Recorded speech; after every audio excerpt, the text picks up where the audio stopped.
Well, we are finally here. I've got to admit it, I am really pumped up. I needed a new challenge after so many years in this game. When you asked me to be your personal manager, I didn't need to think twice. With my advice and your talent, we are destined for the big time. But let's not get ahead of ourselves.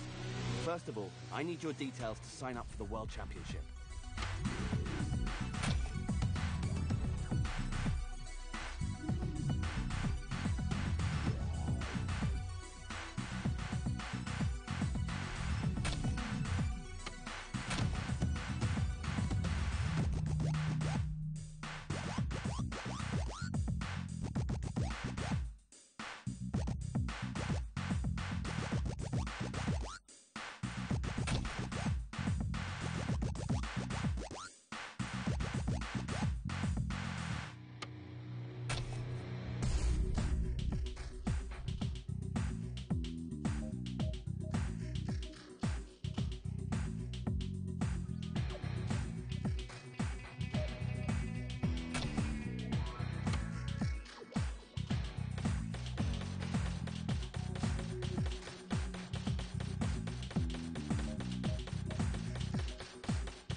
Like my old mechanic always said, if you want to race motorbikes, first of all, you need a motorbike.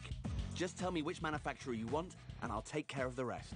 We'll take a 450 and a 250.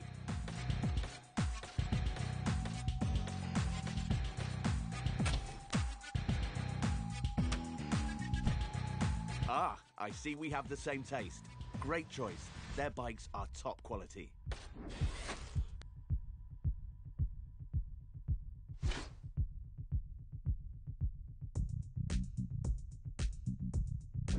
Now all we have to do is create our team.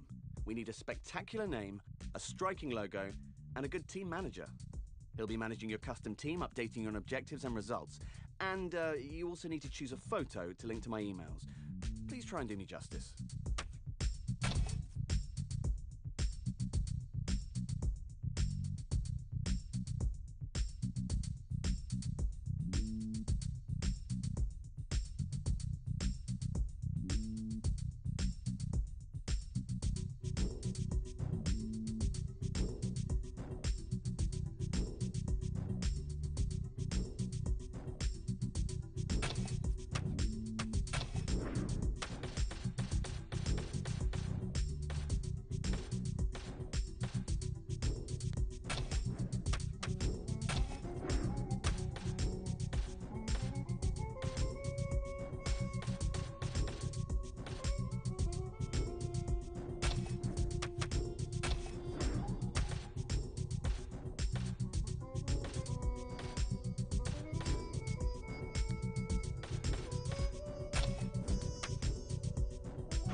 We're nearly finished, but I've got a few motocross videos which could help you out if you want to learn from the champs.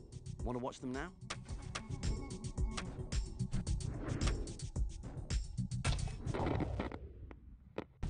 For a good start, you need quick reflexes and coordination. Before the start, press the clutch, put your weight on the front, and accelerate until the limiter threshold. As soon as the gates go down, let go of the clutch and give it full gas. If you manage it at just the right time, you have a good chance of pulling off a whole shot. The clutch can be useful if you find yourself jostling for positions in the middle of a race. On slow corners or hairpins, you need power and thrust to get going again. In these cases, hit the clutch and let it go immediately after accelerating. Once again, coordination is everything, but with a bit of practice, I'm sure you'll master this technique.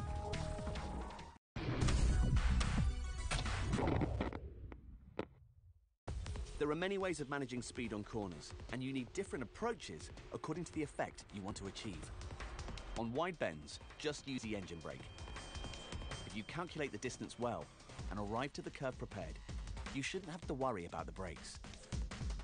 If you want powerful braking instead, use the front brake. It'll have an immediate effect with a short stopping distance.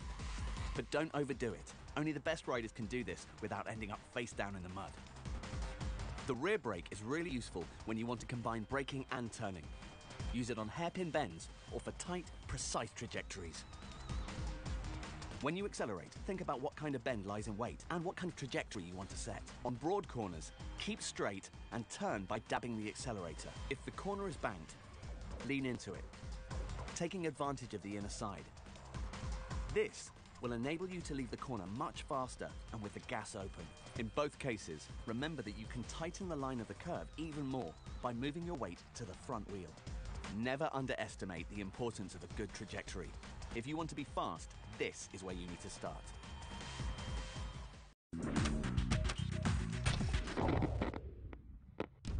The shape and position of a jump on the track can make a big difference when you're riding.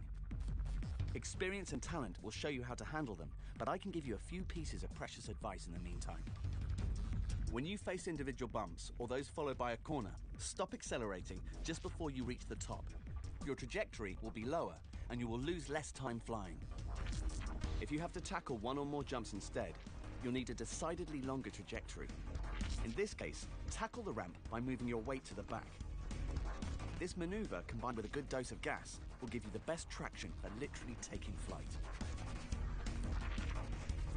A series of bumps are also handled by putting your weight to the back. The front wheel won't get in your way and will allow the rear shock absorber to absorb all.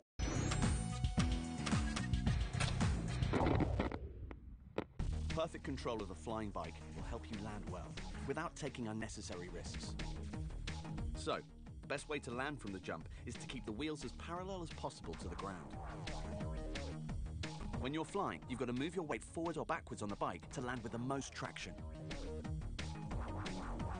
Careful not to overdo it, or you'll find yourself on the floor before you know what's happened. You can also use the accelerator and rear brake to steer the bike while flying. Using the former, the bike will point upwards. Using the latter, it will point downwards. One technique is no better than the other, and only practice will tell you which is more efficient for your riding style.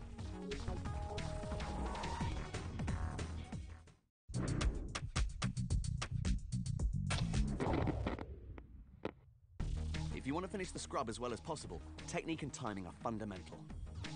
This technique is frequently used by professional riders and gives you a lower trajectory when compared to a simple jump.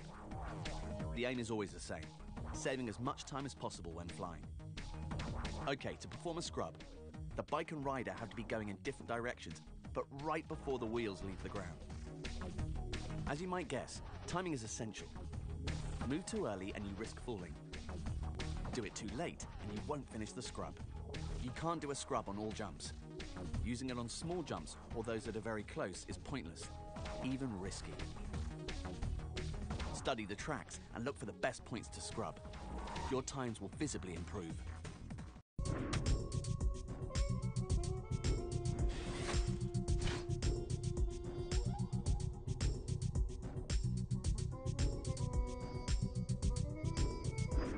Okay, now we're fully set.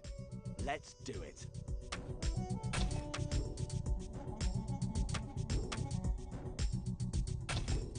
MXGP needs no introduction. Simply the best motocross tracks in the world.